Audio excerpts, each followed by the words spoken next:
I should have got to the right page before I hit that gavel. Okay, let's try this again. I now call the January 3rd, 2017 regular council meeting to order. Would council members please denote your presence by depressing your yes switches? All council members are present. Council meetings are also televised and can be viewed on cable channel 192. Please join me for the Pledge of Allegiance.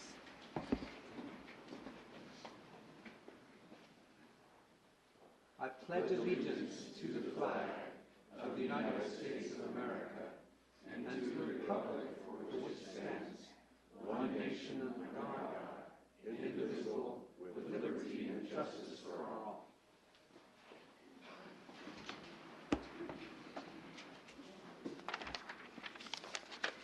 The chair would entertain a motion to approve by minute action the minutes of the December 20th, 2016 regular council meeting as published in the Casper Star Tribune on December 31st, 2016. So moved. Second. Moved by Councilman Miller, seconded by Councilman Hopkins. Corrections? Please cast your vote. And please record the vote. All members voting aye, motion passes.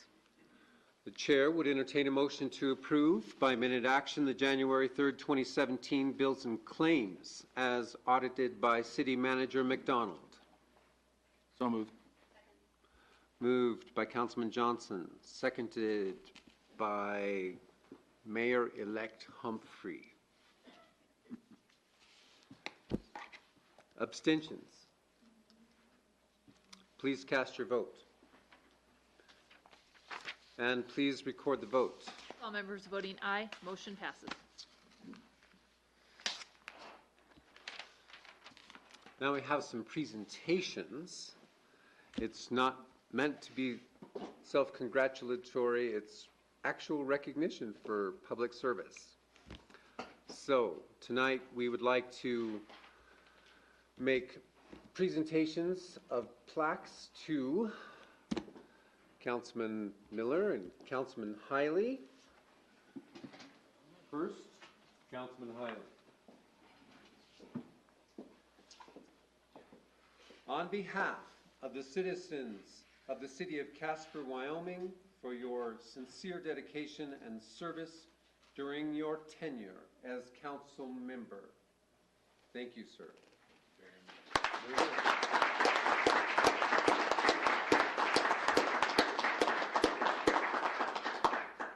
Councilman Miller. On behalf of the citizens of the city of Casper, Wyoming, for your sincere dedication and service during your tenure as council member. Thank you very much.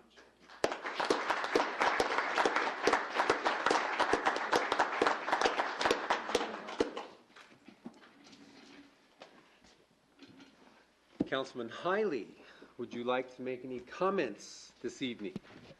Thank you, Mr. Mayor. As a matter of fact, I would. First and foremost, I'd like to thank the current council members for selecting me to join them on this journey. I hope that I met your expectations in my service. Thank you, Mayor Sandoval, for your service to the city and for bringing your unique perspective to our proceedings. Appreciate it. Vice Mayor Kathy and former Mayor Powell and Councilman Humphrey, I appreciate the passion that you brought to the council. You all put more time and effort into the various committee services that you do than anybody will really ever understand. It's an incredible dedication. Thank you for that. Councilman Miller, you always did the right thing. Thank you for that example. Councilman Johnson and Pacheco, thanks to you as well for your dedication and service to Casper, but also as my left and right hand guys, thank you for the extra mentoring that you provided to me during this year. Finally, again, Councilman Humphrey, our longest serving and most experienced member, the city is going to be in good hands next year. So when I interviewed for this post, I said to you that I did not have a personal agenda and that I was hoping to just be a part of the effort of making Casper, or helping you move Casper forward in the way that you were, very positive ways. I think we have shared a very successful and positive year of service to Casper, and I'm glad that I had the chance to serve with you. The challenge for 2017, council members, is to do even better, to build on what we have here and to take Casper to the next level. I have no doubt that you can rise up and do just that, to meet that challenge and be the best council ever here in Casper. So keep your eyes on the prize, and all the best to you all. Thank you. Thank you.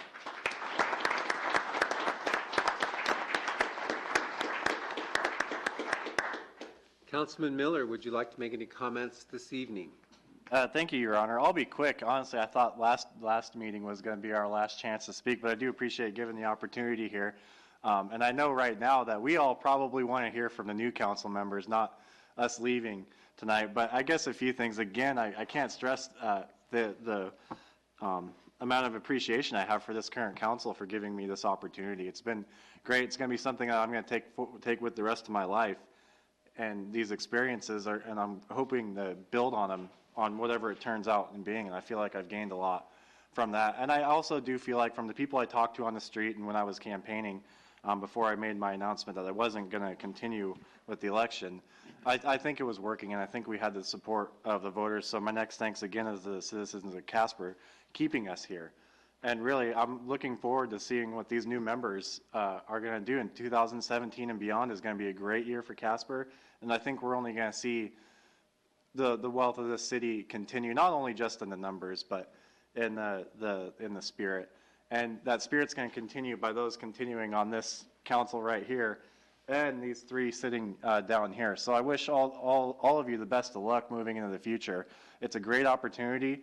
Try to do the right thing, but at the same time, try to have fun too. It's a lot of time, but it's been fun. I've had a really good time getting to know everyone here, getting to know the city staff, and that's what I said last time too. I can't thank that city staff enough. And as council members, it's our job to make sure that the city's doing the right thing. And it's good to ask questions, but also it's good to trust your footings and knowing that you've got a good staff. And I think right now we've got that and got that moving forward. I look forward to seeing what happens with this council, and that's really all I have to say. I've enjoyed serving with Mayor Sandoval and Mayor Powell. They've been great inspirations of leadership for me. And Mayor-elect Humphrey, I'm sure you're going to do a fantastic job. Take a big sip of that mayoral water for me when you get there. Anyways, thanks and congratulations on all the new council members.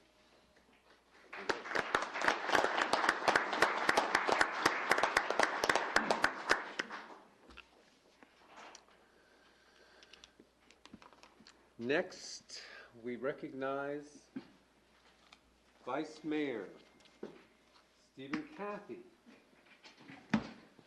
We're going to switch it up. On behalf of the citizens of the city of Casper, Wyoming, for your sincere dedication and service during your tenure as council member, thank you very much. Thank you.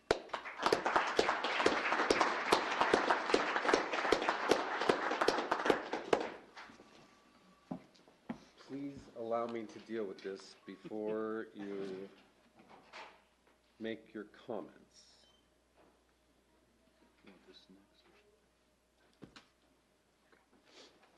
Apologies. Vice Mayor Cathy. Thank you, Mr. Mayor. I would like to thank those that voted for me. I hope I did you well. I feel that I owe a sincere apology to those who voted for my opponent. I feel like I let you down, and I do deeply apologize for that. I hope your newly elected council member will serve you in the manner that you wish. By the same token, I want to thank the city staff. They're a wonderful group of people, from city manager, city attorney, and everybody all the way down through the city organization. You have been a wonderful aid to me on council, and even all the way down through the guys that pick up the trash, plow the streets. You folks do a wonderful job for the city. Hang in there and be true to the city. And again, thank you to the city staff. Thank you, Mr. Mayor. Thank you.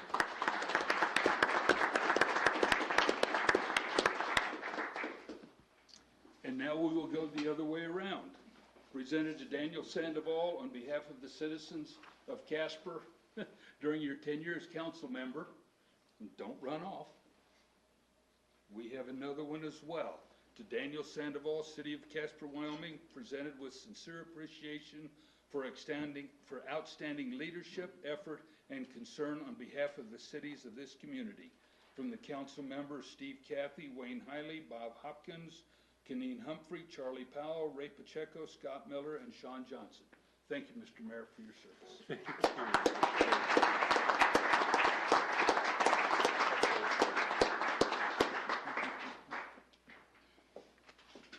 And now, do you have any comments you would like to make?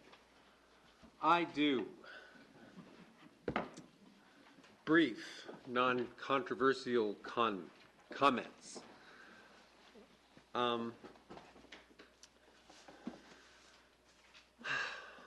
A writer works alone, and if you spend as much time in solitude as I have, and then you find yourself working with people, you cannot help but love them. And everybody I've seen on a regular basis, citizens, even agitators, people working on boards and committees, and especially the city staff, I've just grown to love you all. And I'm very proud of my service. I wanted to give back to this community that I have spent 9/10 of my life in. It's very gratifying. And this was, especially these last 2 years, this was a very, very gratifying council to work with. So this is one of the best chapters in my life, and I am so grateful for this community, and I'm proud that I got a chance to serve. Thank you.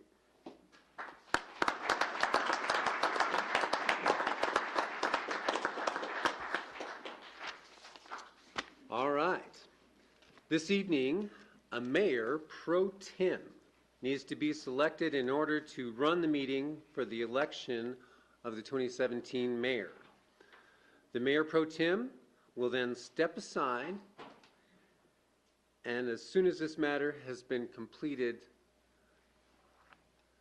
Mayor-elect Humphrey will take the gavel. The chair would entertain a motion to appoint Councilman Hopkins as mayor pro tem. So moved. Seconded? Moved by Vice Mayor Cathy, seconded by Councilman Miller. Please cast your vote. And please record the vote. With all members voting aye, motion passes. Okay, we can now take a recess. And we're going to shuffle council. New council members on board.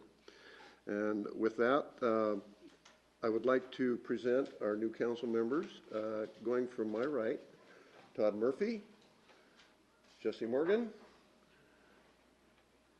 Chief Walsh, can't have a hard time with that, Chris Walsh, and Amanda Huckabee. And welcome aboard, folks. Agenda item number 10, I would like you guys to come up and make a few comments, but first we're going to go over and have Judge Nakbar swear you in. In addition to that, I think we're going to have Councilman Powell and I, since we were also elected in the same election, I think we've got to take the oath again. So I think we'll go do that right now, if that's okay with you guys.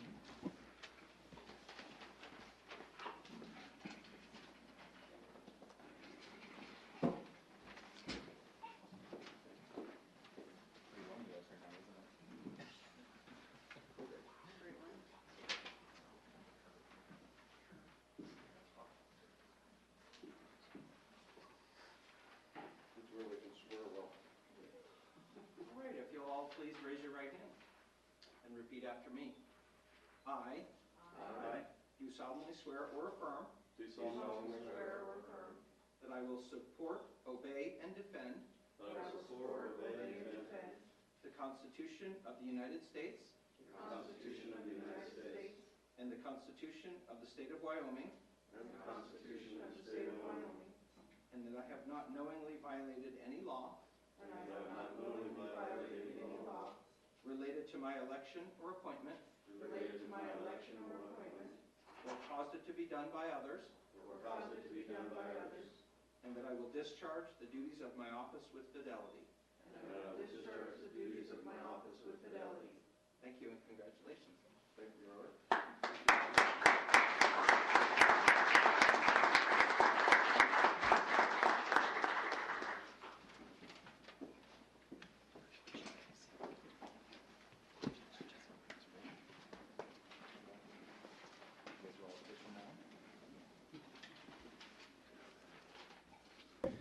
Now that we've got that taken care of and you guys are officially on the payroll,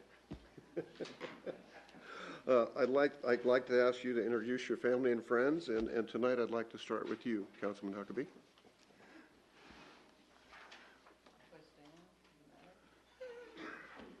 That's your choice. First and foremost, I would like to introduce my daughter Olivia. She is my compass in life. She is the reason. Oh, geez. I even got a tutorial on that. I would like to introduce my daughter Olivia. She is my compass. She is the reason for everything I do in life. And without her, I wouldn't be where I am today. Secondly, I would like to introduce my grandparents, Clyde and Mary Ann Kane. They have been a blessing to me for the last 10 years of being a single mother. And every time I need to do anything, they're there to help me and watch Olivia, and they've helped raise her just as much as I have. Next, I have a tribe of women, I believe, that have come. And without these women in my life, who are mentors, peers, friends, surrogate mothers, I wouldn't be the woman that I am today without their guidance and support. I also have friends in the audience who have helped me throughout the years become the person that I am and have offered me guidance that sometimes I didn't appreciate very much but needed. So thank you. And also my boyfriend Jason's in the audience, and he's been very supportive in this, and I'm very thankful for all of you to be here. Thank you.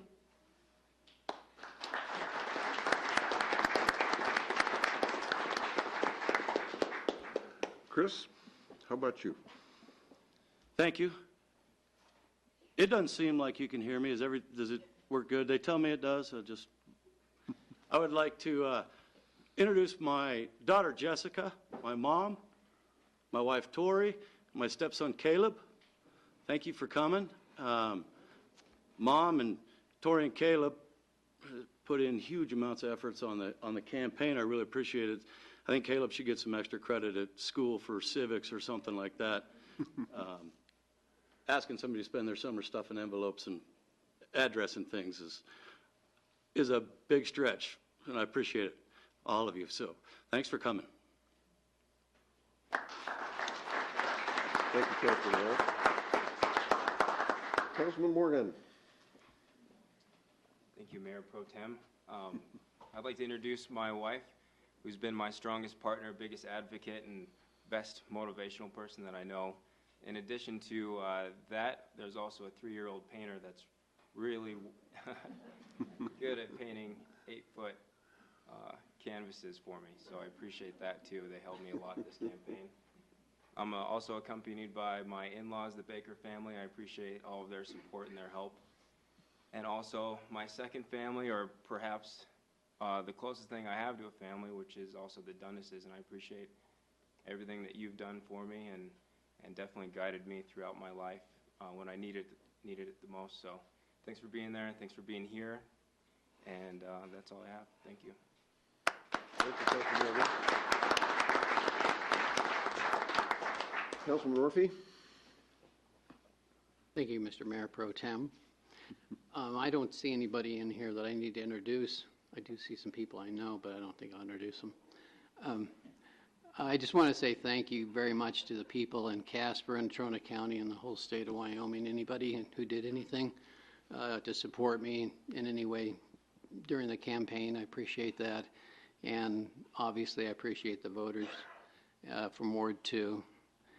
And I look forward to working with this fine group of people. Thank you very much. Thank you, Councilman Murphy. I would like to take the opportunity tonight to introduce my son, Nick, and his wife, Jana, who are here tonight with us, and my in-laws, Joe and Aldine Maxner.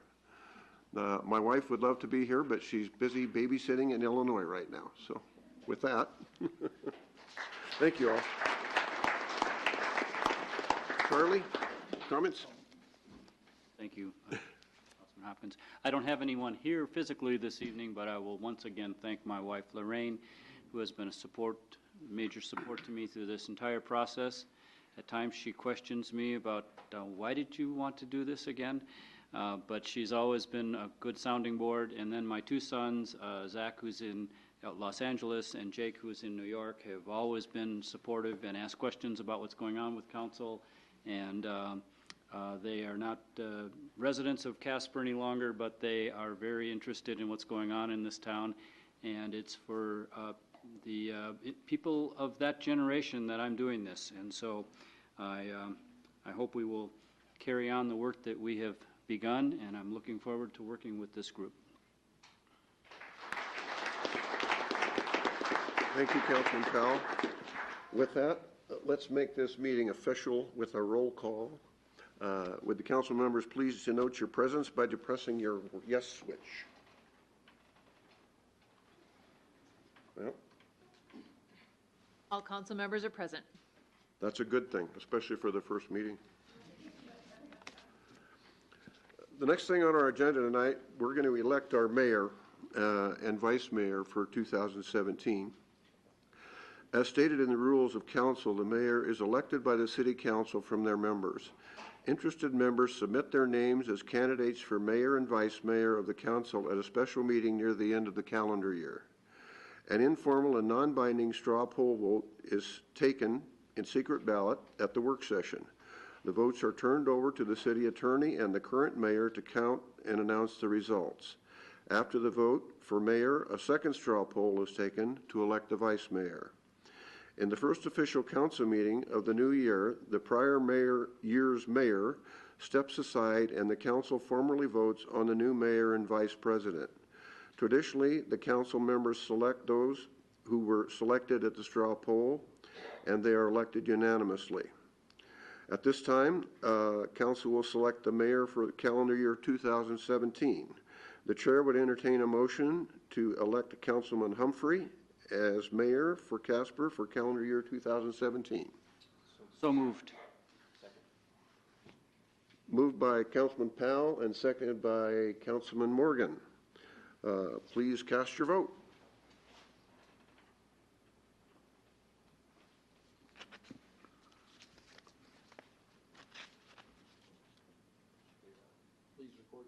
Please record the vote. I'm sorry. Councilman Huckabee and Walsh voting nay, motion passes. All right.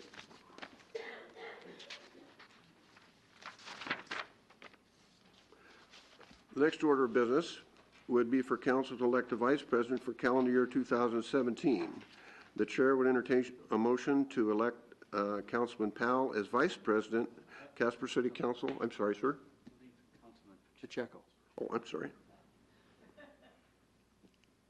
Next year, business councilman, vice president, Councilman Pacheco. I'm sorry. I didn't really mean to change that. For vice president, Casper City Council for calendar 2017. Motion? Moved by Councilman Johnson. Second. Seconded by Councilman Humphreys.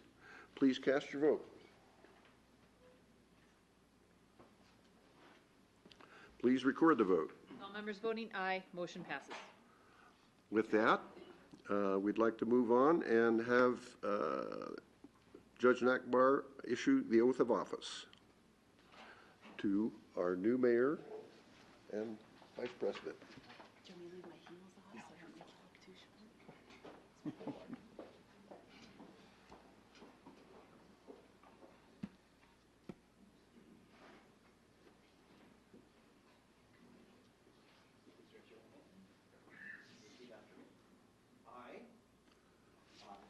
Do solemnly swear or affirm.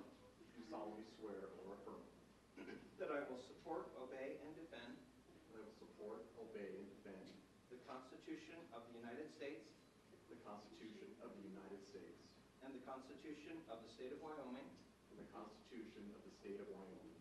And that I have not knowingly violated any law. Related to my election or appointment. Or caused it to be done by others.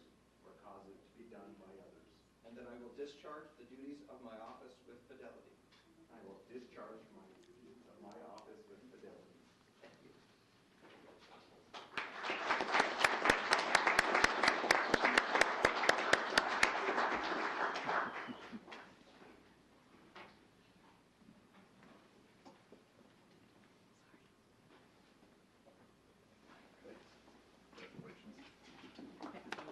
I appreciate you. Congrats.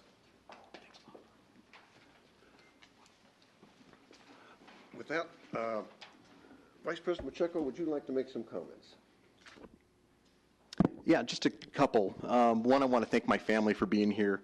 I think I've made my life, I don't think there's anything more important than family, and I think most people understand that and know that family is nothing, you are nothing without family.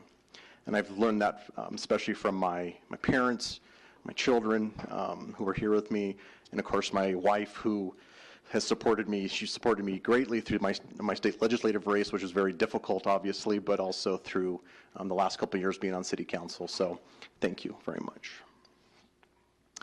I'm only going to have a few short comments, and it's been an honor to have served on council for the last 2 years.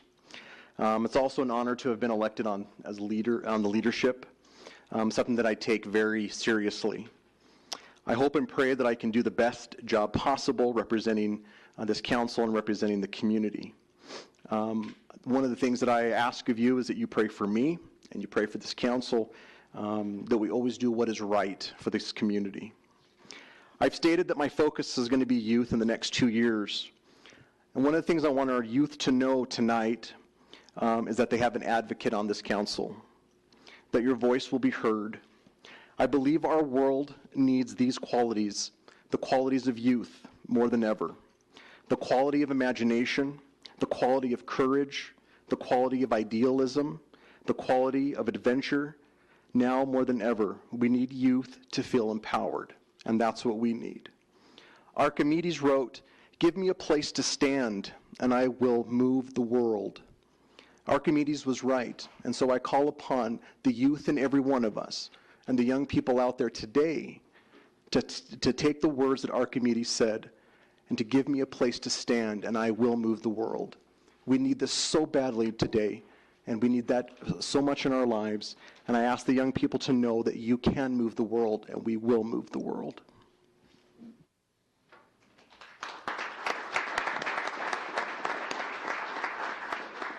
Thank you, Vice President Pacheco. Mayor Humphreys. Thank you. I think The Vice Mayor and I are very honored and humbled to have been selected and to represent our community.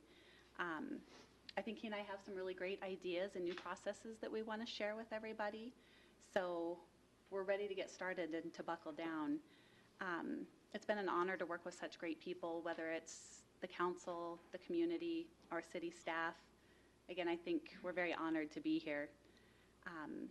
My family is back there. My friends are here. Thanks for putting up with me and not disowning me. You guys honored Sean very much, and I appreciate that. I'll do everything I can to make you guys proud. Sean's a good person, and he would have been a great mayor. So I hope that I can make you guys proud as well. So I'm looking forward to getting started, and I'm really glad that you all are here to join us on this special evening. That's it. Thank you, Mayor. Well, I'm not a pro and I'm very temporary, so I think we'll take a recess and we're going to rearrange our chairs, but thank you for the shortest term as mayor.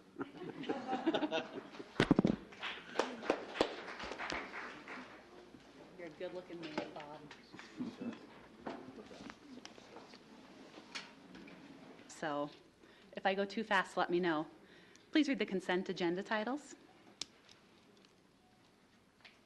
Established January 17th, 2017 as the public hearing date for consideration of vacation and replat of portions of lots 21, 22, 23, 24, and 25, Sunrise Hills number 3, portion of tract C, Sunrise Hills number 12, lots 3 and 4, block 5, lots 1 and 2, block 6, and Kinship Drive, Harmony Hills Addition number 2, phase 1, as Raven Crest Addition comprising 6.6 acres more or less, generally located at Tranquility Way and Yesness Court.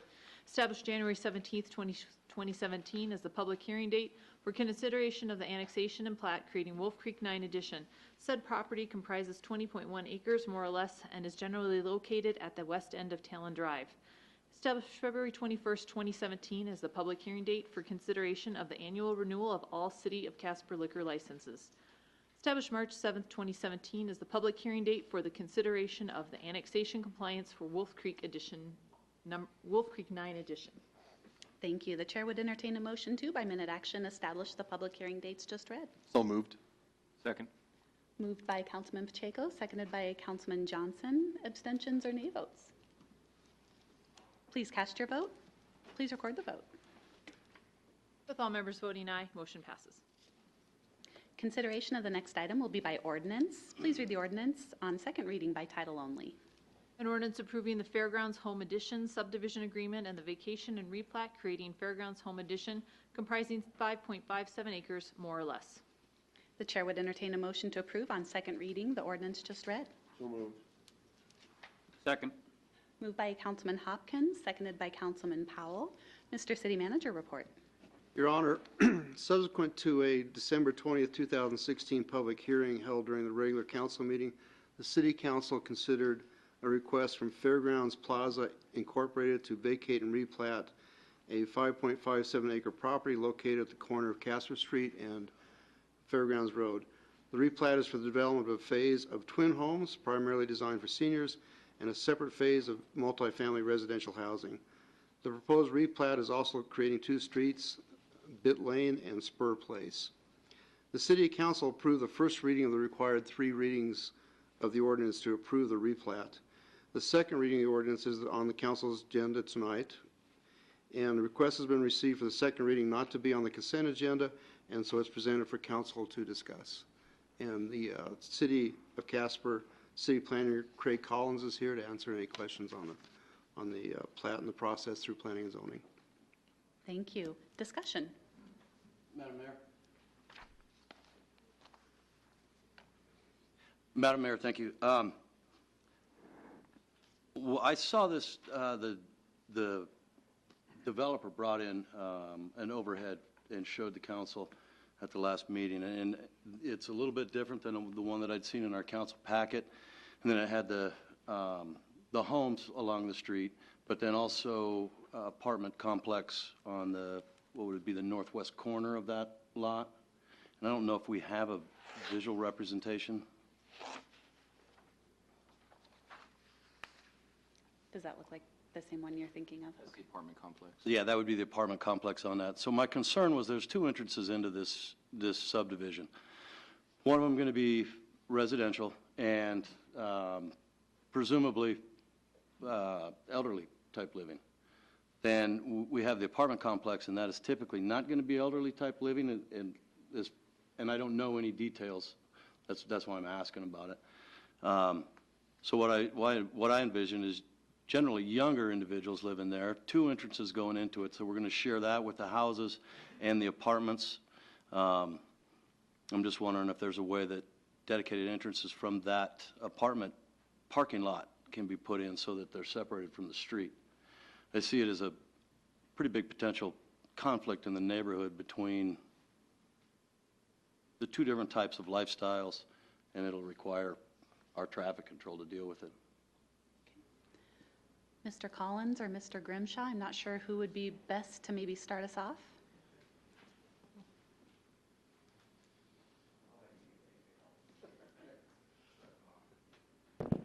Madam Mayor, members of council, Craig Collins, City Planning.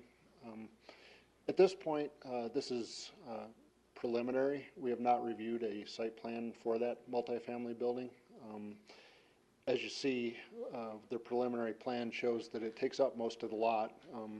The applicant has a reason for that, I'm sure, with the orientation, probably has to do with the wind and the sun and the blowing snow and that kind of thing, which I'll let him explain why he chose that orientation. But with that orientation, it makes it very difficult to access either Fairgrounds Road or Casper Street to the north.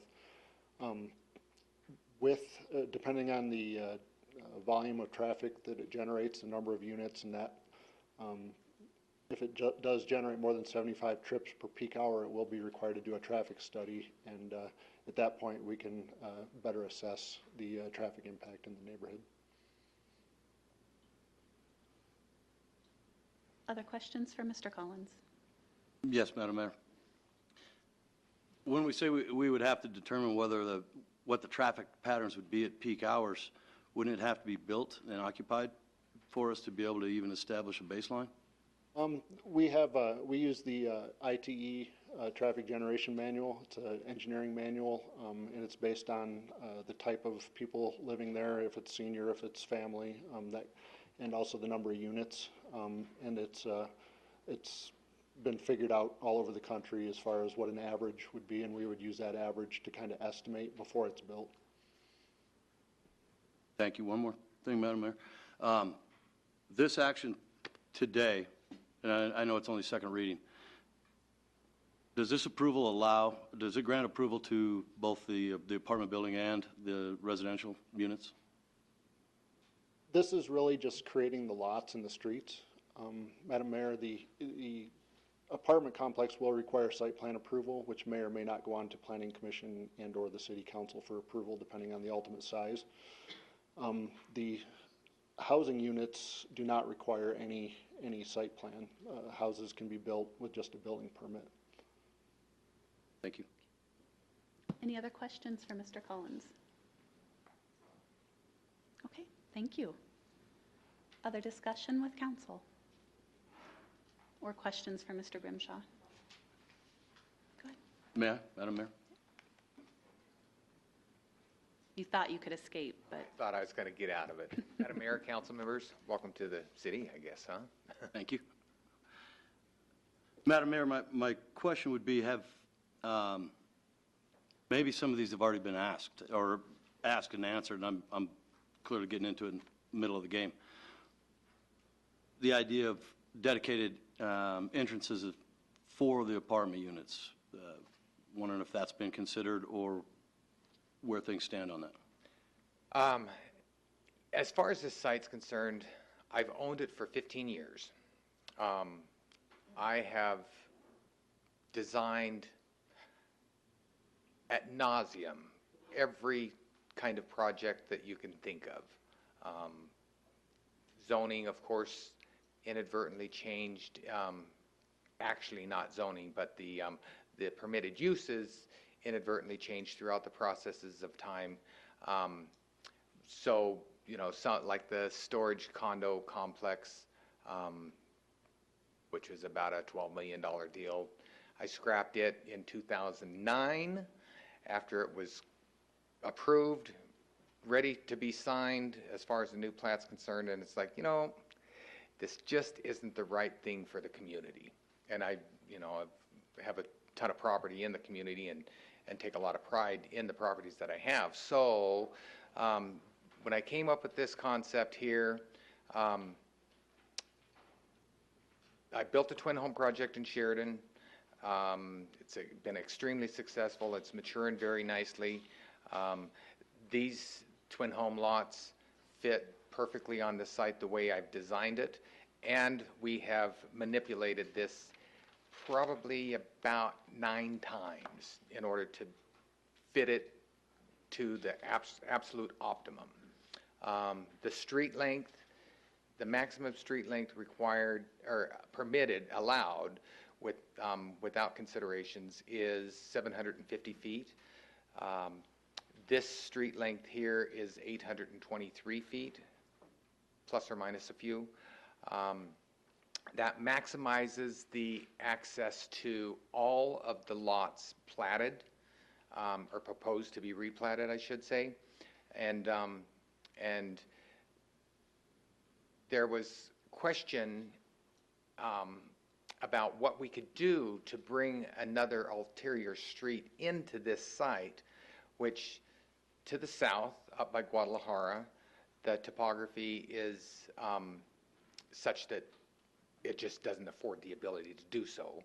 The curb cuts that the city and county in their combined efforts put into Fairgrounds Road with that redevelopment of Fairgrounds Road placed the curb cuts in that specific area, which forced me to tie into that area to bring my street in off of Fairgrounds Road.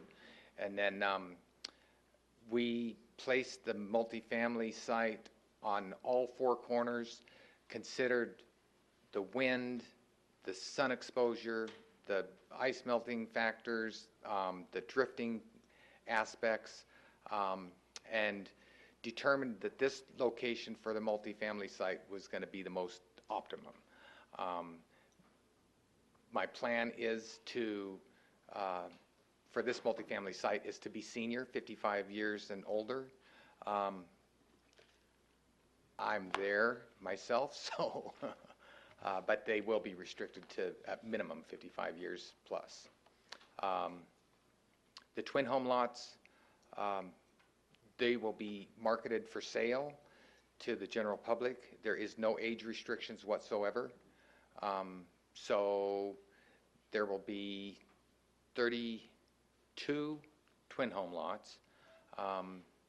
And let's see, in the negotiations with the city planning, we came up with, they wanted to get some break in that 750 foot or 823 foot length of street. The adjoining property to the east, of course, is the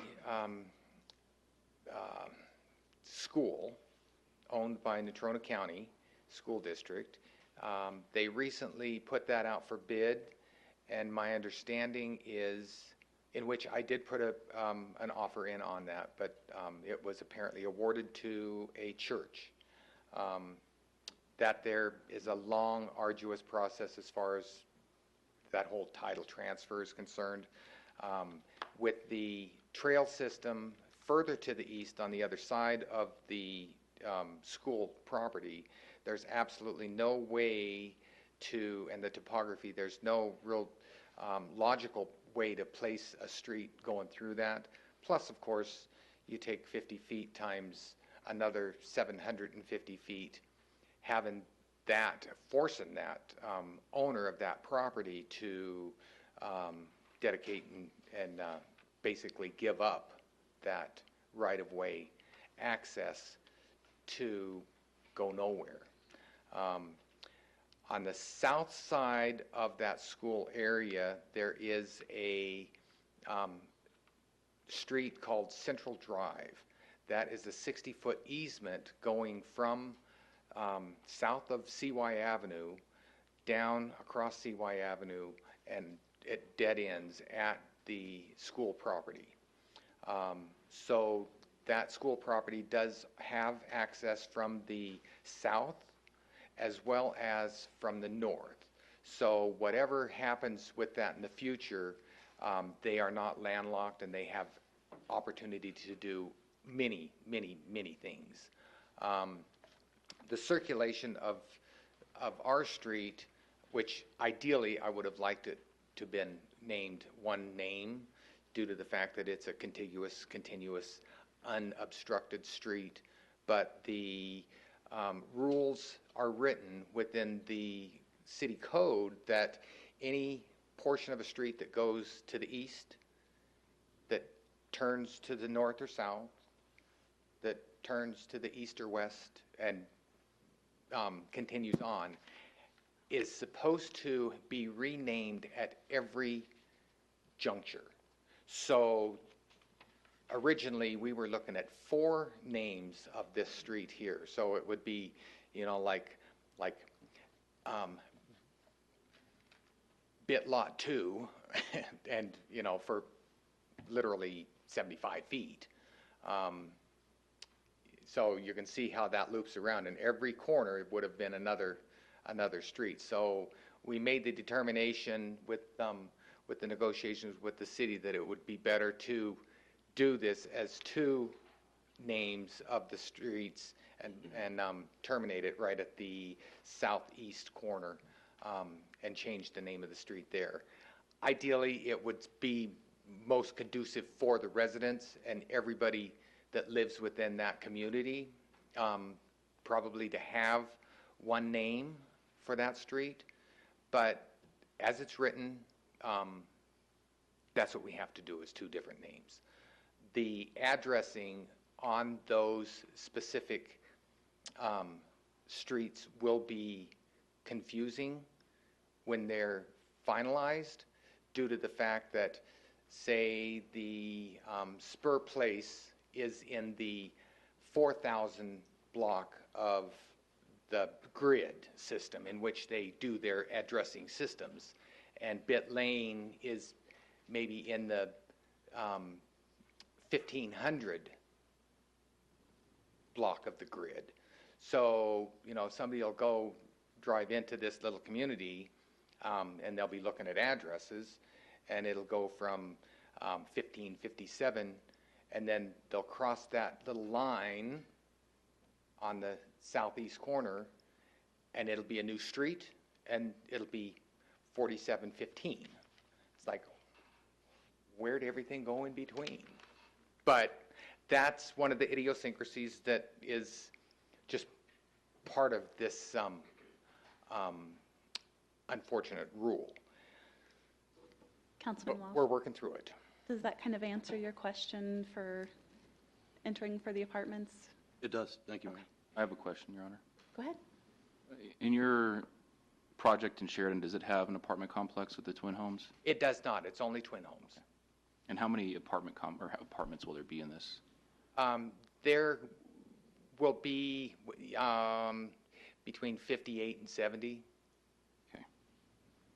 And those are they are age restricted. Councilman Huckabee. You mentioned that the twin homes are going to be for sale. That is correct. With the apartment building, is it going to be a tax credit and subsidized housing? It would be. Okay, thank you. Other questions? Okay, perfect, thank you. Great. Thank you. Once again, welcome to the council. Other discussion? Councilman Hopkins. Yeah, when I look at this, I will support this simply because I think the twin home housing is probably a good thing for the city, and I believe the apartments will be a good thing for the city. But when I look at the traffic flows, I remember when the school was open there many years ago, and the amount of traffic that you had, people picking up kids and delivering kids on buses there, was considerable. And I would guess that having twin homes and apartments would be total volume-wise, and I'm not sure with our engineering model whether that would come out to be true. But I think that was a 2-unit and possibly a 3-unit school. So I think the traffic net is probably a little less than what it would be with the school there to begin with. And I know that school operated for, I don't know, 30-some years. Now granted, we didn't have the new street there, Fairgrounds Road. So that's a little more used now than it used to be, but there may be some traffic issues, but I think they can probably be handled the way the preliminary design looks like, since we're just looking at a plot. And I'll support the plot. Go ahead. Thanks, Mayor Humphrey. Just touring some of the areas in Casper, for example, Morado Drive, there's an apartment complex there that feeds directly into that street, and the neighborhood, a busier section would be Beverly Street, and then also the Conquistador Apartments that's feeds directly into a residential area there. This seems no different than some of the areas that are already established, and there's no traffic control areas directly linking those two different types of residential areas, so I would support this. Anyone else? Amendments? Please cast your vote. And please record the vote. All members voting aye, motion passes.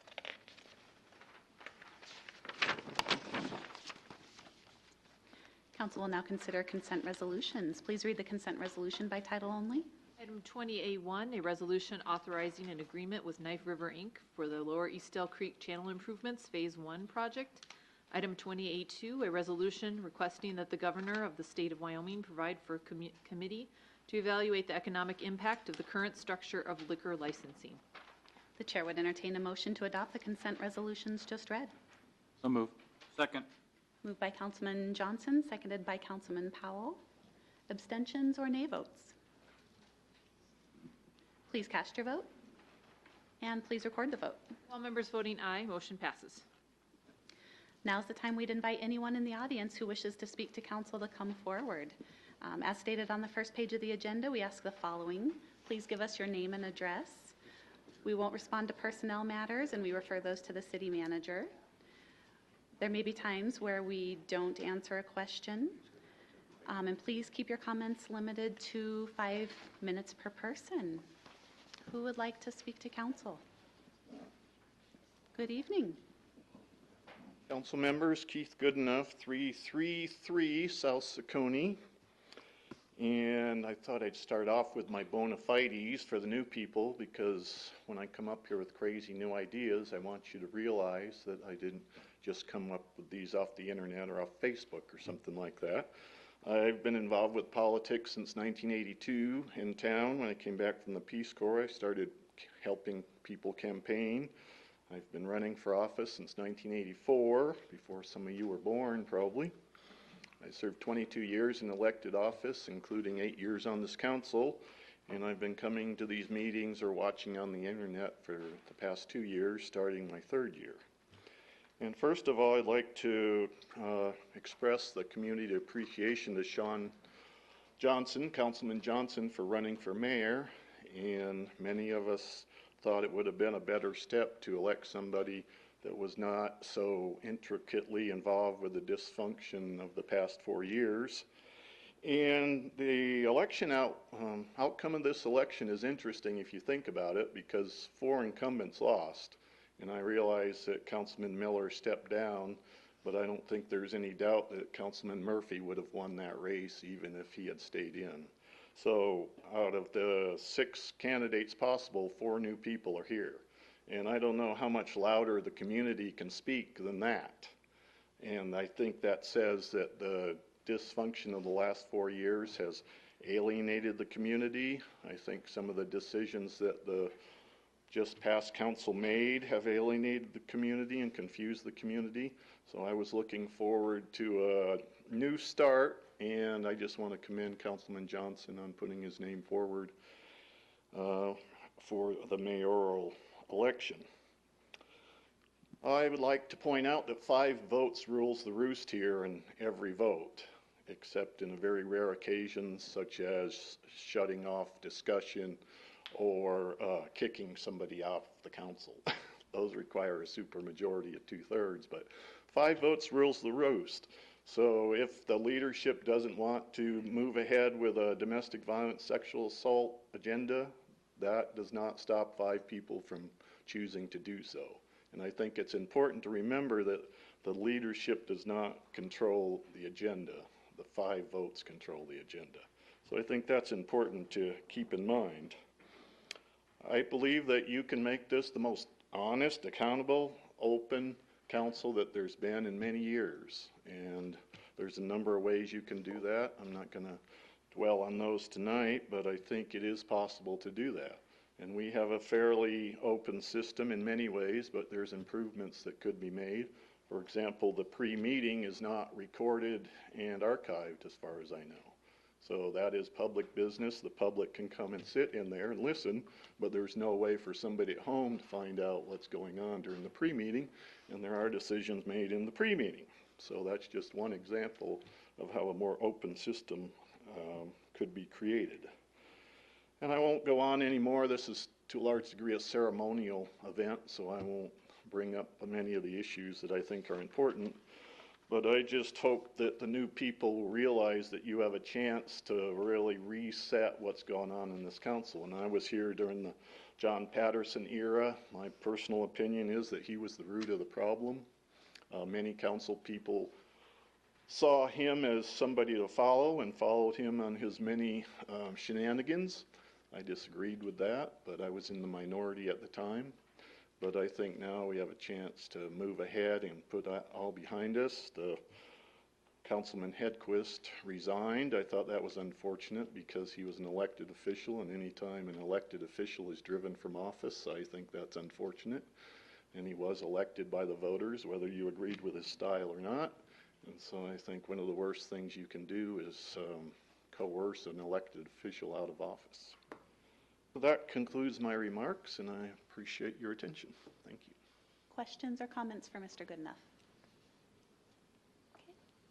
Thank you. Who else in the audience would like to speak to council? Good evening.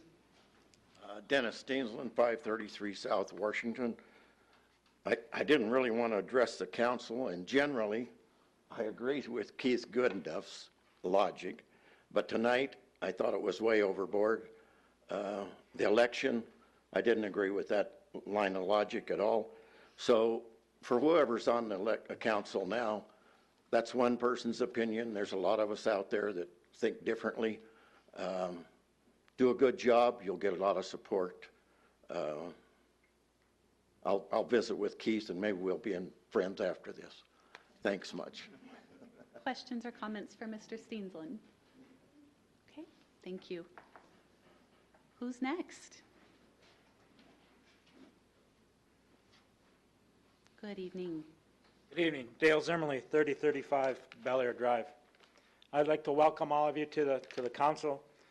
You'll probably get to know me more. I would like to ask you to reconsider something that the last council turned down in a narrow loss. It was a 5-4 vote. I asked that the meetings be open with prayer. So many people think that it's wrong to prayer. But I just heard all of you say that you were going to uphold the Constitution of the United States. Well, the founding fathers of our country that wrote the Declaration of Independence and the Constitution of the United States started with prayer every time they got together. Our United States Senate opens with prayer every time. I talked to Senator John Barrasso. All the committees that he sits on and leads in Washington, D.C., he opens with prayer. And prayer is to ask God for guidance in what you do. You are guiding our community.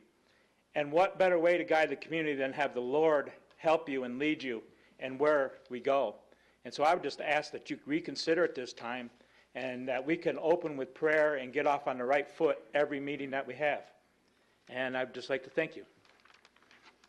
Questions or comments for Mr. Zimmerly? Go ahead. Thank you, Dale. I just want you to know that I agree with what you just said. And for people that don't serve the same God that we do, they can pray in their own fashion. It can be a silent prayer. And so I've appreciated seeing you here, usually online, because I do it at my convenience. But you continue to represent your beliefs, and I think you're on the right track. And I too hope that we can change that decision. So, thank you very much. Thank you. Anyone else? Okay, thank you. Anyone else in the audience?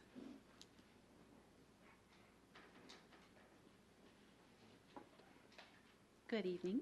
Hello. I think most of you know me. Amy Kidd, 455 Milton Avenue. I prepared something for New Year, new council. First, I'd like to begin by congratulating the new members. My prayer is that your work here will be truly done with a servant's heart, that you will hold the needs and the wants of the citizens as a priority above all else. Kaneen, in your new position as mayor, I hope that you recognize your ability and the power that you hold to truly advocate for women. Rather than play a part in continuing to oppress us, I hope that you begin to fight for us and with us. I hope that you understand the gravity of the situation and honor and duty involved with the position that you hold as a woman. I'm aware of the general opinion of me. I'm aware of the proclaimed frustration with my case. I remain unaffected in any way by either.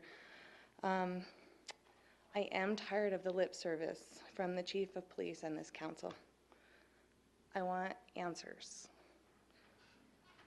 I want to know why, according to the highway manager in the city of 60,000 people, during any given shift, there are only 7 to 9 police officers working. The average nationwide is 17.4 PD per 10,000 capita. We're like grossly understaffed here. I want to know why my case is being paid more attention to by media than by a working police department. I want to know why my case is being tried in the court of public opinion rather than in a courtroom. I want to know why my case was assigned to an officer who never had time to interview a rapist or the other male person who was with me that evening. I want to know why I had to call witnesses down to testify at the police station because she couldn't manage to coordinate with them to do that in 6 months. I want to know why I haven't been invited to sit down and have a conversation with any member of this council to brainstorm ideas and solutions to the very real problems that I continue to point out. I want to know why real changes aren't already in the works. You say you care. Caring is an action verb. Telling citizens that you care during a public council meeting and then meeting behind closed doors with members of a very real good old boys club does nothing. It proves nothing. I don't want to hear we're looking into it. I don't want to hear the matter has been deemed closed. The matter is not closed. I want to hear we are forming community action partnership. I want to hear an extended invitation to brainstorm solutions. I want to hear that our police department is being held accountable. They have royally screwed up my case, and the damage that has been done with this investigation cannot be undone. I'm going to offend and go ahead and use the word incompetent. Complete incompetence is the only appropriate label for the police department. They are the reason a monster rapist and drug dealer continues to walk around free. They are the reason he has been allowed to assault other women. They are the reason I continue to live my life constantly looking over my shoulder. I know Mayor Sandoval said we can't micromanage the chief of police, but maybe it's time you do. To serve and protect are powerful words. Serving and protecting the weakest among us who are begging for help should be a priority. Serving and protecting the weakest among us is not only a duty, it is an obligation.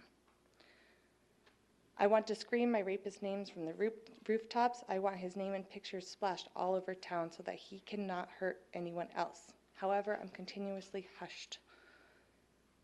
We must protect the rapist, but a single mom of now 6 children and a rape survivor who stands up to call for action and change, it is okay to belittle, discredit, and drag through the mud. And that is the definition of rape culture. Rather than protecting the most oppressed and the weakest in this community, they are torn to shreds and no one bats an eye. I want to see the very real rape culture in this community begin to dissipate.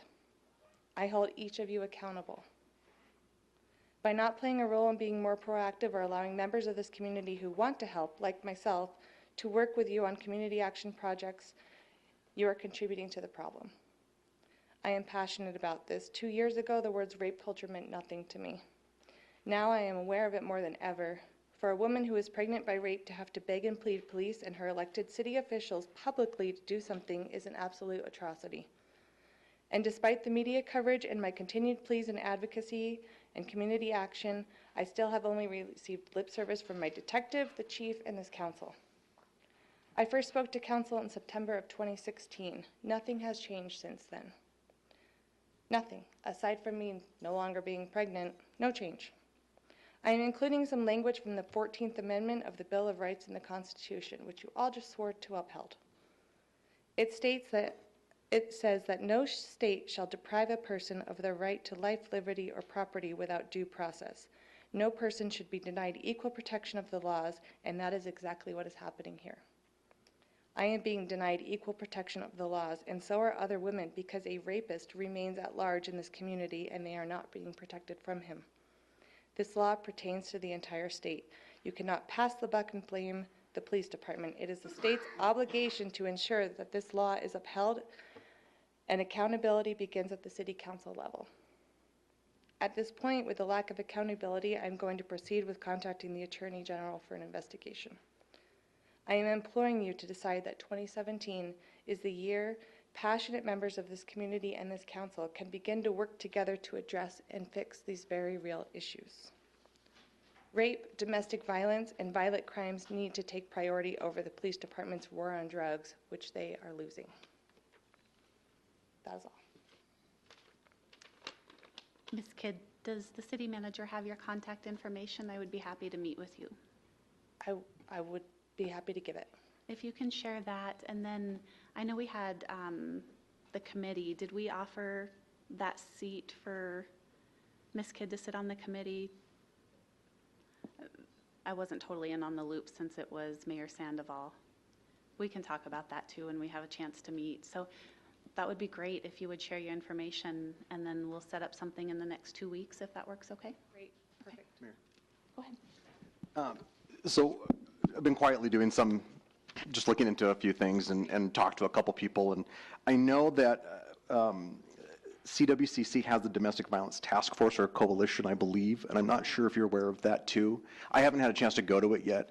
I've been invited to it to be a part of the Domestic Violence Task Force, and unfortunately, I'm embarrassed as I didn't even realize they even existed until I talked to somebody because of surrounding this issue. And I also had the opportunity to sit and talk with Self-Help Center as well, that there are some things going on. So I do want you to know that we are talking, and I know you don't want to hear lip service, and I know that that's the hardest thing to do. And the hardest part of it is that things move it so slowly, and it's frustrating for us too as well. I understand that. But in looking at that, I did look into that task force as well, that there is one through CWCC that I didn't even know about as well. But I'd be willing to meet with the mayor and you as well, so we can talk about those things as well. Yep. Go ahead, Councilman Huckabee. We'll have you come down just shortly if that's okay. I too, like Councilman Pacheco, have reached out to several organizations. I have also been contacted by a large number of women throughout the community during this process, as this was one of my platforms. It is my understanding from the sheer number of victims that have contacted me that we have a problem in our police department. I too was at the meeting today where it was announced that there were 7 police officers on duty, yet 21 firemen on duty at that moment. There's a problem with that. I personally would like to see a time study done on the police department for both the detectives as well as the patrol officers, so that we can account for where their time is being spent, how it's being spent, what types of cases, etc., training, so that we can supplement that and begin to address the issues that we are having in this community. That's awesome. Anybody else? Councilman Walsh? Thank you, Madam Mayor. We've heard in the past we aren't in a position to micromanage, and I guess it depends on a person's definition. But this issue we have to know it, and we have to understand what's going on. There's very real legal considerations about discussing this here, and there's no reason why you should have to keep coming here and discussing this. We cannot have an open discussion about this, not at this point. City Council can set aside an executive session so that we can gather the facts, and we know where we're at. So I guess that's probably for introductions and mezzal, but I would like to see that put on a sooner than later work session so we know all of the surrounding details. Councilman Powell? I'm sorry, I was just going to check with City Attorney Lubin about what actions can be discussed or taken in executive session. Excuse me. Did it again. With all due respect, I will double check the statute, but I don't believe this matter would be appropriate for executive session. We'll still find a way to get to the bottom of it, so. Okay. Anyone else? Thank you. Okay, thank you. Anyone else in the audience? Good evening. I didn't come here for this, but I'm here for a reason. Cheryl Folan, 2900 Croydon Drive. And Councilman, I sit on that domestic violence task force. We meet at CWCC. Any provider, any member of the city or county is welcome. We meet on the second Wednesday of every month. And we have two components to the task force, and it's the Natrona County Domestic Violence Task Force. We have a legislative component for which we are working on changing the stalking bill as it currently sits, being led by Senator Landon. And we had a public meeting, I believe the meeting was at in December, explaining what we were doing. But we do meet at CWCC at 10 a.m. and all members of the city and county are invited. Go ahead. Thank you for clearing that. Yeah, and I had chatted with somebody about it who had invited me to be a part of that as a city council representative, which I will be attending that.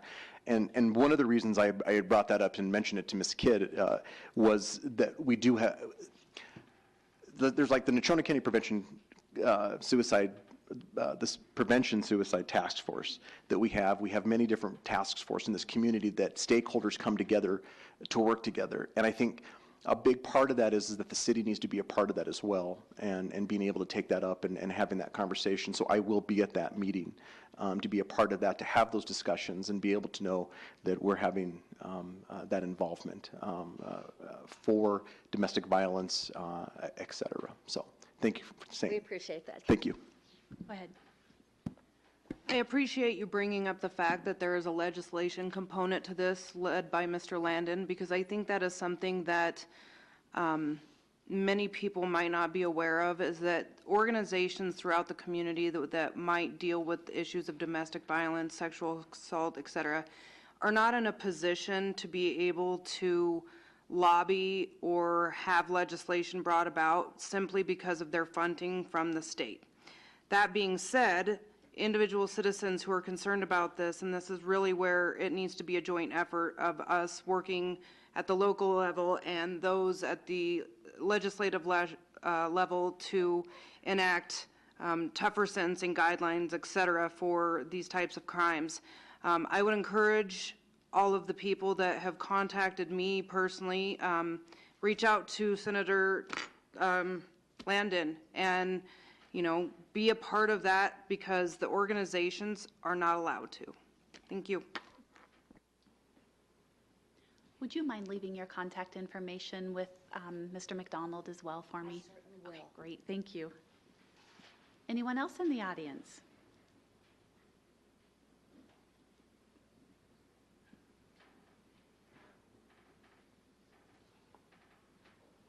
Good evening. Thank you, Your Honor. Pat Sweeney, 951 North Kimball. We changed the mic.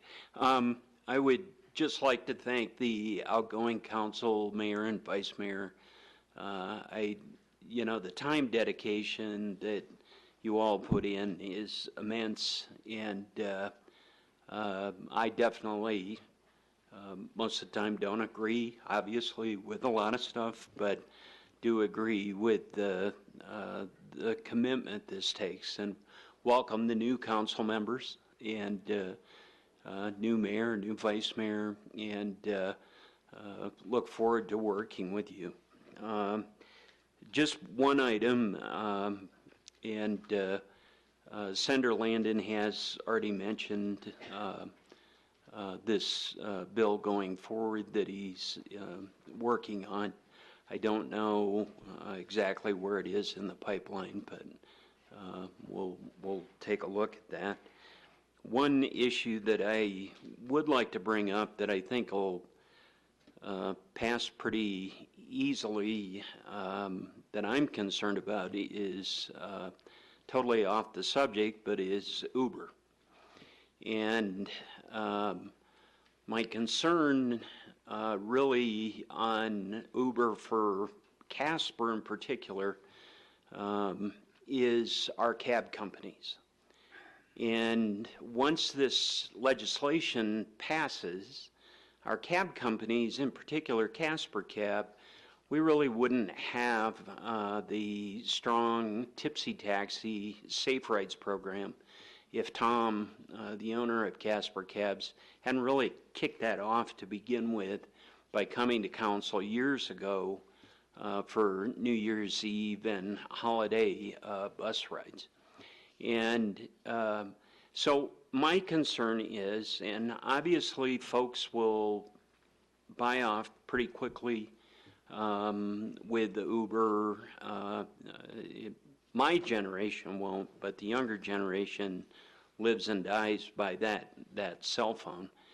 And so my concern is the city council, by ordinance, puts the restrictions on our cab companies and the licensing of the cab companies. And Uber will just get handed to us. And I see, in my opinion, unfair competition for our local cab companies and possibly overregulation and licensing requirements that Uber doesn't have to meet, such as the stringent background checks that our cab operators have to go through, which is part of public safety and part of the licensing process. But I would ask just a recommendation, perhaps you could look at that, because I see this happening. I declined a co-sponsorship on the issue because I am concerned about this, just the unfair competition. I see it as a great thing for some of our rural communities, especially like Saratoga, Du Bois.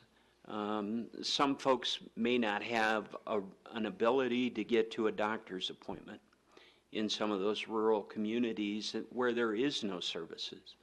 And Uber could be a great source. But where we have resources here in Casper, I'm just concerned. So I would just ask, possibly if this all comes about, which I think it will, in pretty fast order, that you just consider thinking about that in the future. Councilman Hopkins. Yeah, this is just kind of a dumb question about Uber, but I know in my insurance policies for my cars, if I am ever handed $1 by somebody, my insurance is no good. How does Uber get around that? I don't know. Two corporations in particular, Allstate came with the national rep for Uber from their corporate offices to the Joint Corporations Interim Committee meeting about 4 weeks ago in Cheyenne that I attended. That's one of my committee assignments is corporations, and Allstate was with them because they evidently have partnered on a national level with Uber on being able to insure their drivers. So I'm not exactly sure how the heck that all works, but I'm concerned for our small cab companies that, you know, small business as tough as can be at this point in time, and our cab companies, sure, we can complain that, oh my gosh, the drivers smell and the cabs aren't the greatest, and well, I'll tell you, I flew in from Denver on the 27th. Casper Cab still came out to pick me up, and they were basically shut down because of the snow drifts and the you know, the after the storm and the drifts, but they still came out. So I just would ask you to think about that. There's a lot to think about, and particulars, and we've had lots of problems with the licensing. Not bad problems, just getting people licensed. So just appreciate that. Questions or comments for Mr. Sweeney? Go ahead. I don't know if Uber is ever going to come to Casper or not, but if they do, that's just free market. And I think to anybody taking any measures to stop that is stopping the free market, and also implying or imposing protectionism for the existing cab companies. I don't want to see anybody go out of business, but anytime we go against the free market and free enterprise, we're not going in the right direction, in my opinion. Good news on this side, Pat, is that if they don't start making more money, they might not be around. Your Honor, Councilman Murphy, totally agree with the free market. My concern is just the opposite. Are we over-regulating the cab companies, or would the cab companies be better off going out of business and becoming Uber under the guise of Casper Cab or Eagle or one of the other licensed? And I would rather see them stay in business and offer that additional service. So certainly free market will prevail, but our cab companies are regulated. Uber's not going to be. So that's my only, can we take a look at our regulations and ordinances? Possibly. I don't have the answers. I just bring it to your attention. So thank you, Your Honor. Thank you, Mr. Sweeney. And congratulations. Good luck. So, and I took it off, so. Thank you. Anyone else in the audience?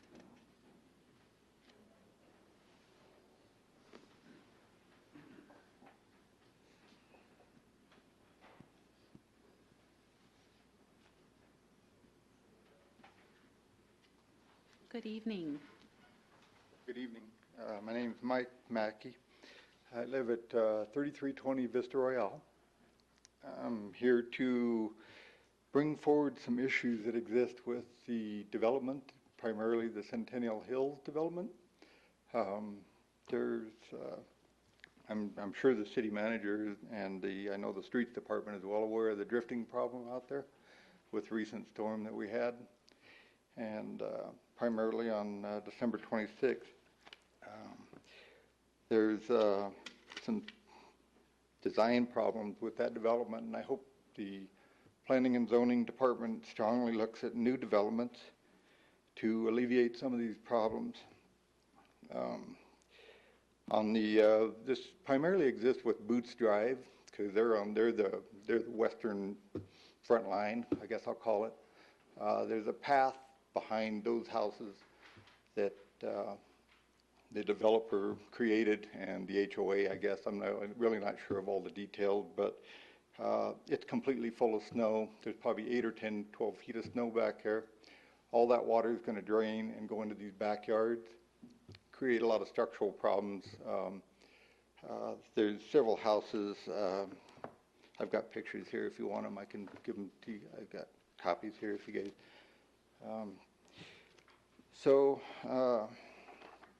This house that's on the front page of the picture, and I don't know, I've got other, I don't know if I gave you enough copies or not, but I won't pass them that way. But that drift in the front yard, it's probably 6 feet high on the front porch. All that water is going to sit there by the foundations and create problems there. The developers that put this subdivision in, I believe the streets were made too narrow, for one thing. There's no snow fences in the back. Now, today, the city did start putting in natural snow fences, so I thank them for that. I actually got a call back from, I believe his name was Shad Rogers. He called me back and explained what they were doing, because my daughter lives on Boots Drive, and she was panicked that more snow was going to end up in her front yard. So anyway, he did call back and explain what they're doing, and hopefully this will help alleviate some of the problem. I know the city spent a lot of time there, snow blowing the street out, and front end loaders and digging it out, and all the folks that live in that area, I'm sure are frustrated as she is, and my son-in-law. But the problems that I think the developers need to be kind of responsible for some of this as well. Some permanent snow fences, tree lines. That berm that's behind my daughter's house is, it's 6, 8 feet high, and they allowed a paved path to be put in there, which is a foot higher than her backyard. So all that water, we all know where it's going to go. I mean, it ended up there last year, and the drifts are higher this year. So it's not going to go away. And so I don't know how to approach this problem with the developers, but I think the Planning and Zoning Department needs to strongly look at this kind of stuff. And I don't understand why the streets are so narrow. There's no parking signs on one side of the street, and they can't even park in front of their house. And so I don't really understand that philosophy of the design in this day and age. I would think the streets need to have parking on both sides, be able to travel on both sides, and now some of those areas out there you see bike paths even, which means you even have to have a wider street. So I think that should be looked at as well as future developments. I know that won't solve this problem because they're not, you can't make them any wider now. But anyway, I just wanted to bring it to your attention, and hopefully these natural snow drifts, I don't know if the city can talk to the developers and have them put in permanent snow fences or something. I don't know what the plan is for that acreage from that path to Outer Drive. There's a lot of acres out there. I don't know if that's going to be developed eventually, but hopefully, these kind of things are looked at. But I do want to thank the city for addressing those issues with this natural snow. Okay, thank you.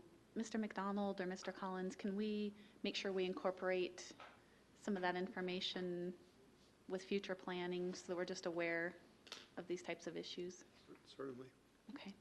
Otherwise, did you feel like we resolved, did you feel like you were heard and I do. city yeah, responded?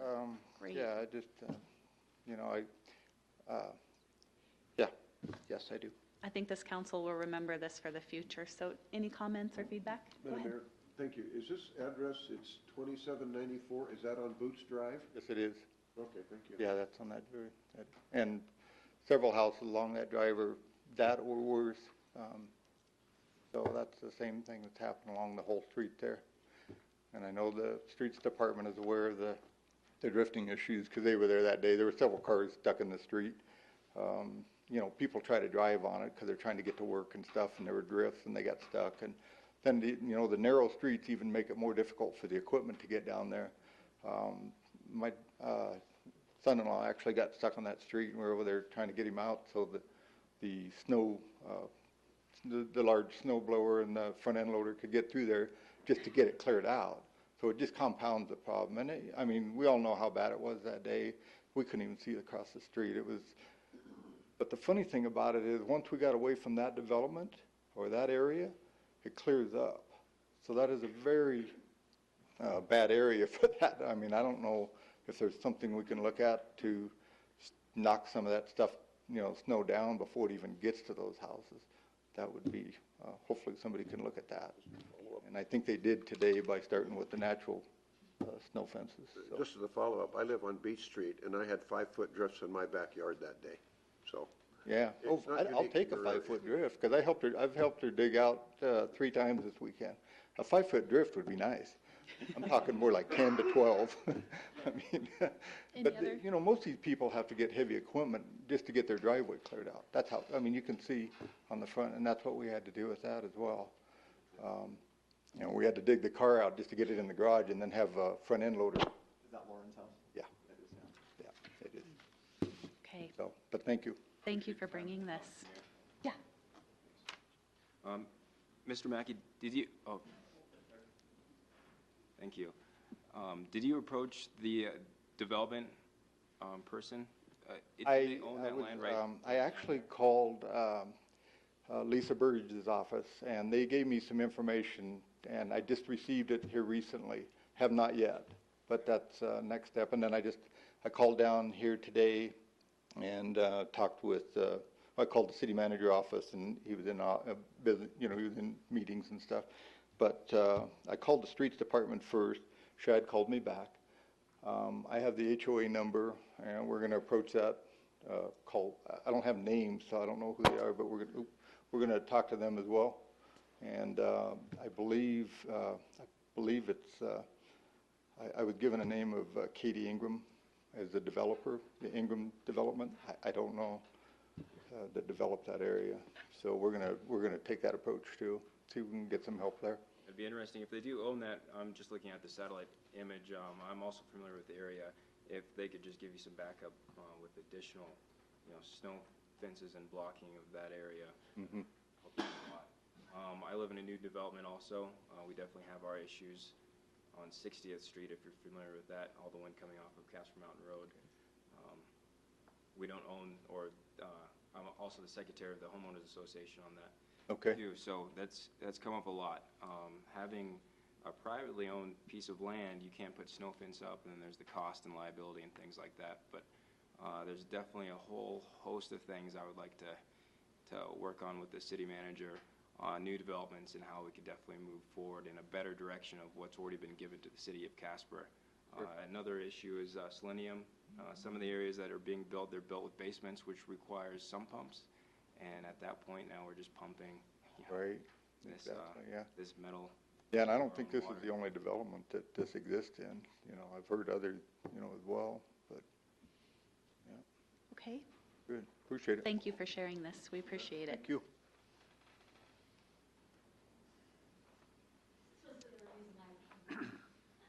Cheryl Follen, 2900 Croydon. I live on the opposite side of Boots. I was in Kansas with my family celebrating Christmas when I received a panicked phone call on the 26th from our dog sitter saying that she could not get into our neighborhood. She attempted walking from Outer Drive into the addition, could not make it in. I'm in Kansas.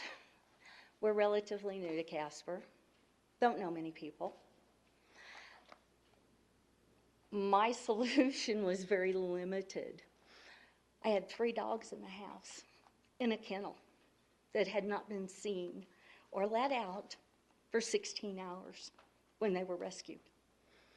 I contacted a friend of mine who was able to, with the help of a city plow that happened to get stuck, they were finally able to get in, get the dogs out, and they were rescued. This is the second year that I've experienced these kind of problems. Last year, I was stuck in the house for 3 days because Paul and Boots, where they meet and Croydon starts, that doesn't get plowed. The equipment can't make it down the streets because they are so narrow. I would encourage the city to not only look at future development, but is there a solution? Is there a workaround? The HOA is in Colorado. It's run by a group of attorneys. Whoever you call down there, you may not talk to the second time. We've worked very diligently to attempt to contact the HOA. I've made 11 phone calls in the last 2 weeks, well, week and a half now, since this happened, to see what they can do. Because it's city streets, the HOA says, not our problem. We even offered to pay to help offset the costs to bring in equipment. Obviously, you can tell I'm not from here. So any more than 2 inches of snow, we always shut down. Like the whole state shuts down. So this is new for me, and I'm learning. But I also don't think I need to hire a big forklift or whatever those plow things are, backhoe, just to clear out my driveway. We do have a handicapped young man that lives in the neighborhood. There's no way emergency equipment can get to them if something were to happen. And I know something did happen last year, and it was quite a feat. And we do have some elderly folks. So I would encourage the city council to assist the citizens, Mr. Jackson and his family, and all the rest of us over there, to see if we can't come to a good resolution so that every year we don't seem to have these problems. Because right now, I can't leave town. I'm afraid to leave my house if we're going to have bad weather without taking my animals with me. So I'm kind of confined as to what I can do other than spend several $100s boarding them at Rocky Mountain, which they may or may not be able to get into their clinic either. So I know Dr. Jane had some issues with her staff getting in to be able to care for the animals up there. So I know it's not just a single family situation, but it is a city situation. So I would encourage the council to please assist us in coming up with a good resolution for this and hopefully prevent some of the problems in the newer editions. Thank you. Okay, anyone else in the audience?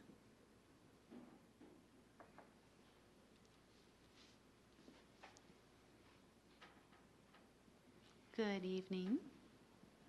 Woody Giles, 290 East Magnolia, and I just mostly like to introduce myself to the new council members because I'm a frequent flyer here. I've been called a pest, which I think is a compliment, but I've been coming here. I've missed half a dozen meetings in the last 4 years or a little longer, and everybody that stands at the thing has an agenda, and so do I. Mine is social justice,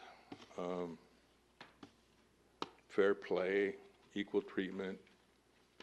I'd like to see an increased and diversified economy, And I think there's some links to a lot of this stuff. But a lot of times I just bring some numbers and that bother me and I think should bother you. And you were talking about the Fairgrounds Home Edition and the roads, and I just happened to check that because I check when the city council does something with the real estate, you know, approving a zone or something. I kind of look it up on government websites and do a little research and then present the research and watch, you know. So on this Fairgrounds Home Edition, it's a little over 5 acres, and the assessor says the market value for that property is, for the dirt, it's just a field, is $39,000 an acre. I don't know if that's the value or not. It's just what the assessor says it is. And then the stuff across the street, you know, was it 40 feet away? I clicked on one property and that's $217,000 an acre. And I find that baffling, you know. So that's what I do, is present numbers. And I think it should be, you know, concerning. If it was the only number in town, then okay, it's no big deal. But I've done this 40 times or so, or 50, just presenting numbers that have the same kind of don't make sense. And I assume if I checked, you know, 500 more, I'd find 500 more anomalies. There's a parcel in Paradise Valley, close to where I live, that's, I'm sure it's valued between $2 and $5 million. And it pays $500 a year in property taxes. Now, I know all you people don't probably live in a house that's $2 to $5 million, and I bet you all pay more than $500. So it kind of looks like somebody's getting a free ride, and that means everybody else has to pick up the slack, which kind of defeats the purpose of liberty and justice and fair play and in my mind. So anyway, that's what I do, and I do it often, and hopefully someday somebody will notice and say, I'm going to look into that, or check my numbers and see if they're true. That's never, as near as I know, that's never been checked when I give these numbers. They're so ridiculous, but I've been told that they believe my numbers, and so. But I get them from the county government website, so if they're wrong, then anyway, this is what I do, and I'll see you next time. Any questions? And I'm glad to see you up there. Thanks. You're one of my favorites. Thank you. Anyone else in the audience tonight?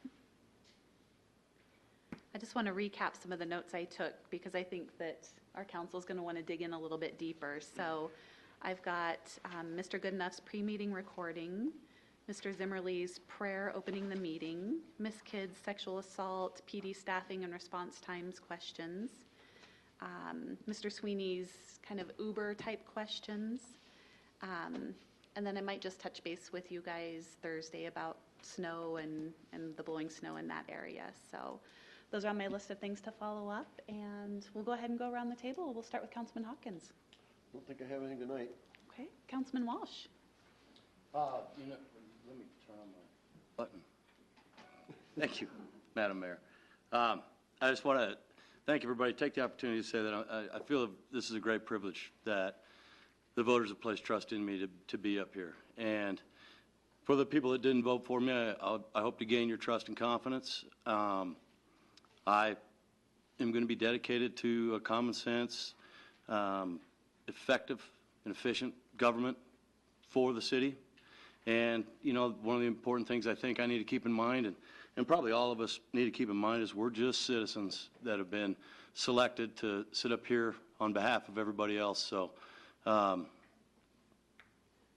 my goal will be to support my fellow councilmen. When we went into this, I said, you know, you wouldn't want me to be solely in charge of the city because I might lack some depth and intelligence in areas that these people bring to it. And Mayor, I completely support you, and you can expect that from me throughout the rest of our careers here. So thank you all. Councilman Powell. Thank you, Your Honor. I also want to welcome the new members. I look forward to finding out what's important to you and how we can work together. Every council has its own, having done this now for 5.5 years, I guess, every group has its own makeup, its own atmosphere, its own way of communicating, and I look forward to seeing how this council forms and comes together. And I say these things with great respect for the people who have joined us, but I want to one more time express appreciation for those folks that I did have an opportunity to work with. One of the things I think you will find is we spend a lot of time together, and you find yourself in situations where the only people who really understand what it's like to sit around this dais are the other members.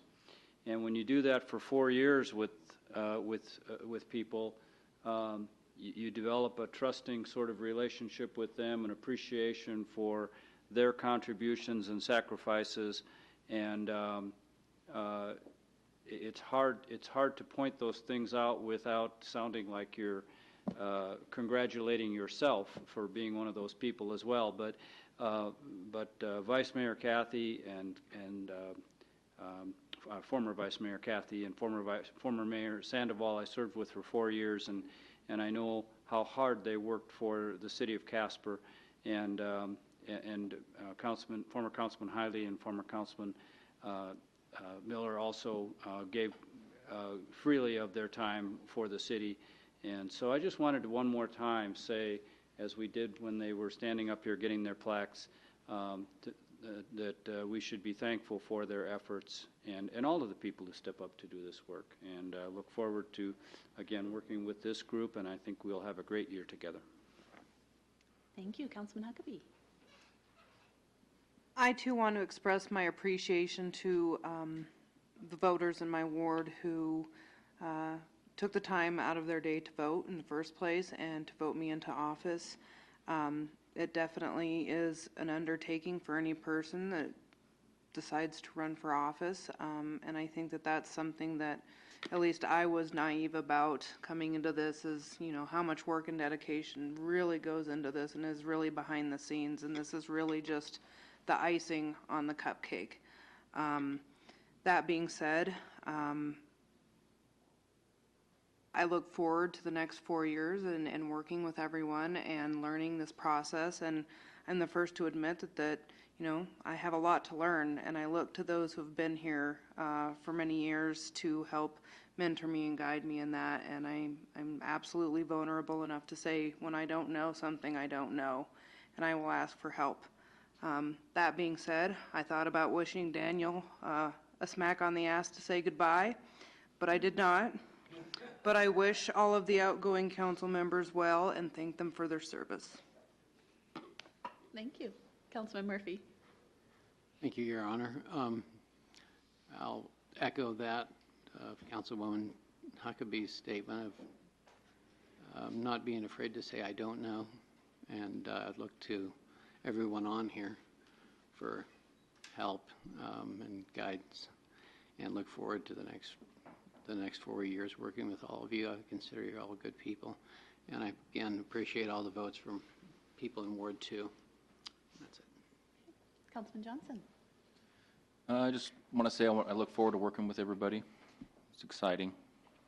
I also wanted to mention that my neighborhood with the snow is ridiculous as well. So my drift went to the roof of my house and then right in front of my door, and the street right in front of my driveway, the whole width of the street is a drift. And so I got stuck, couldn't get my wife's car out for about 3 days. So it's a mess. There's nothing across the street from me but open prairie. And the wind comes right out of the southwest or right across the front of my house. So it's going to be challenging, but hopefully we can figure something out. Councilman Morgan. Thank you, Mayor. It's an honor and privilege to be up here. I'm really excited to serve the city of Casper and the constituents that voted me into office. I look forward to the next 2 years, possibly more. We'll see. Some of the things that I plan on accomplishing, I guess this is a paid position. I plan on putting the majority of that money towards nonprofit organizations such as Jason's Friends and Joshua's Storehouse, and possibly hosting a community event for Ward 1. So there's a lot of people that I know that have equal or greater responsibility in those organizations that dedicate more time and effort. So I look forward to serving everybody, and any questions, shoot them my way. Thank you. Vice Mayor Pacheco. Just quickly want to welcome everybody that are new members. It's a ride. I reflect on the last 2 years and know that the mistakes that I made and the things that I've said that I wish sometimes I could take back. And you do learn a lot in your time being on an elected official. You learn that there are a lot of mean people. You learn that you're not always right. You also learn that you're also capable of compromising and working together. And that is a great, great gift that I've learned. And my tone for this following next 2 years of my last term is one of how we can work together to do this. And I always appreciate when people come up and talk and mention their concerns and issues that they have. And we may not always agree, and we may disagree adamantly about what they say or what they do, but it's their right to come and express that. And I've always wanted to make sure that that is something that's protected. Finally, when we work together as a council, it's a great adage of making sausage. You know, it's not very pretty putting it in, but it tastes good when you're done. And so that's government, that's politics, and it never works pretty, it's never right, and it's never, ever going to be perfect. But you know what? We all do the same thing. We all want the same thing for our kids and for our families. And I'm proud to be on this council. I'm proud to be with you guys. So I look forward to it. Thank you. To our former councilmen that have left us, you will all be missed. And to our new councilmen, we are very excited and honored to have you here with us. Hindsight's always 20/20, so I have a little bit of hindsight and I've learned a lot, some of it gracefully and maybe some of it not so gracefully. But I hope that that will serve all of us well to maybe do some new things and be more efficient and really step it up for our community. So with that, the next meetings of the City Council will be a work session to be held at 4:30 p.m. Tuesday, January 10th, 2017 in the Council's meeting room, and a regular Council meeting to be held at 6 p.m. Tuesday, January 17th, 2017 in the Council chambers. The Chair would entertain a motion to adjourn. So moved. Let's see, I caught moved by Councilman Pacheco, seconded by Councilman Morgan. Please cast your vote. Please record the vote. All members voting aye, motion passes. All right. Congratulations, everybody. Thank you. We are adjourned. Welcome aboard,